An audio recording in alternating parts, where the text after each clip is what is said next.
Halo, di video yang ketiga ini kita akan mempelajari secara singkat cara kerja dari mikroprosesor.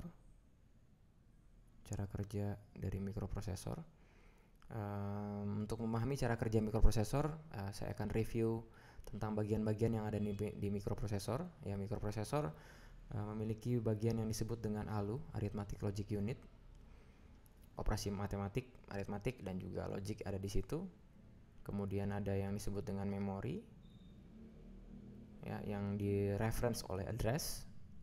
Kemudian ada input output, lalu ada special memory. Ya, saya bisa bilang special memory yang disebut dengan register.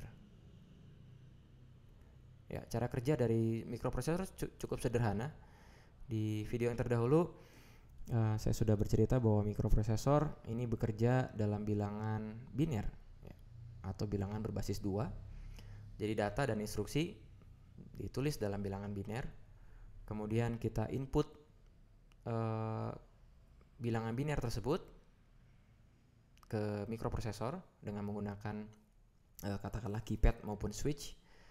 Kemudian instruksi data dan instruksi tersebut akan data dan instruksi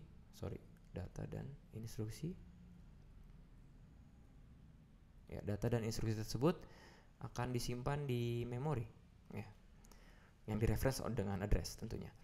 Ya, data dan instruksi itu ada di memori. Kemudian di memori tersebut data dan instruksi tersusun dalam satu daftar, ya, saya bisa bilang daftar ya, secara berurut ya. Jadi instruksi 1, data 1, instruksi 2, data 2, data 3, instruksi dan seterusnya. Ya, kemudian apabila sudah selesai kita input setiap data dan instruksi tersebut, setiap data dan instruksi tersebut akan melalui satu proses yang disebut dengan fetching atau fetch. Ya, di mana data dan instruksi yang sudah tersimpan di memori, ya, itu akan diambil satu demi satu. Ya, kemudian begitu dia di fetch, ya, fetch itu diambil, kemudian dia akan di decode, ya, decode menjadi bahasa yang dimengerti oleh mikroprosesor. Ya, itu adalah bagian dari kuliah selanjutnya. Kemudian apabila sudah fetch dan decode, dia akan diexecute, ya, dieksekusi, execute. Ya, dan apabila memerlukan ALU, operasi aritmatik dan juga logik, maka bagian ini yang akan berperan.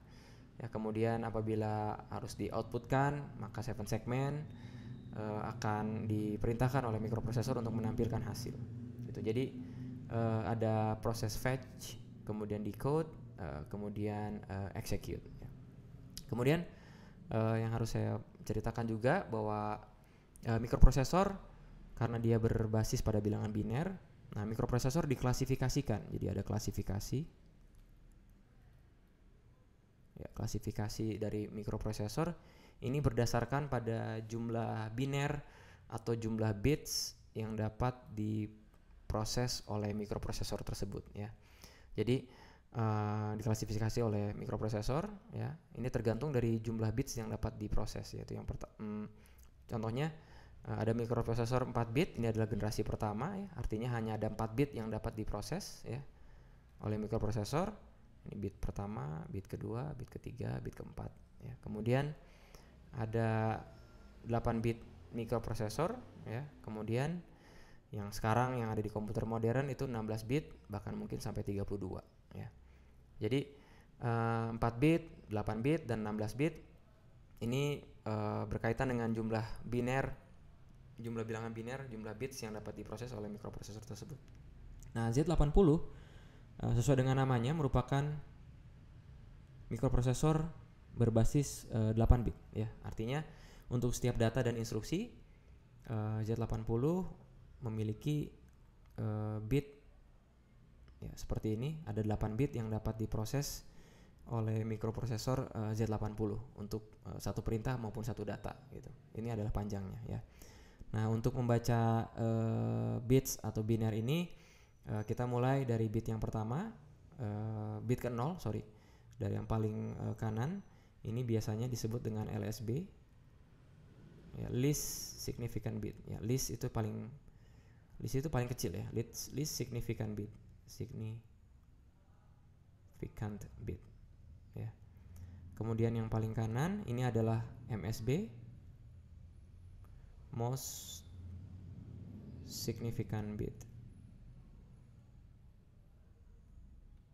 yang paling besar ya. Jadi menghitungnya mulai dari kanan ya, yaitu ini bit ke 0, 1, 2, 3, 4, 5, 6, 7 ya. 7, kenapa 7 kemudian 8 bit? Karena bit ini dimulai dari 0 gitu. Jadi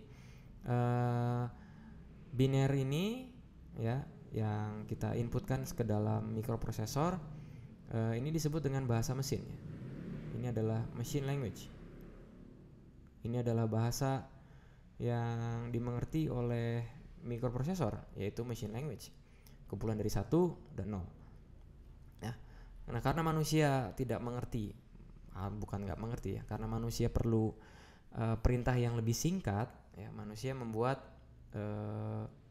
turunan dari machine language yang dinamakan dengan assembly language. Kelewatan L-nya. Assembly language ya. Nah, assembly language bukan berupa biner 1 dan 0, namun berupa singkatan dan juga kata dalam bahasa Inggris yang dapat dimengerti oleh manusia ya. Nah, singkatan dari assembly language contohnya untuk penjumlahan, contoh ya, ini saya tulis contoh untuk penjumlahan digunakan singkatan add, kemudian untuk pengurangan itu sub, kemudian untuk mengisi register itu biasanya load, LD. Nah, singkatan ini yang disebut dengan mnemonics. Mnemonics ya. Ya, kita tahu mnemonics itu adalah cara kita untuk menghafal sesuatu. Ya, jadi yang kita pahami adalah mnemonicsnya. Kemudian mnemonics merupakan bagian dari assembly language, yaitu bahasa assembly yang disingkat saja.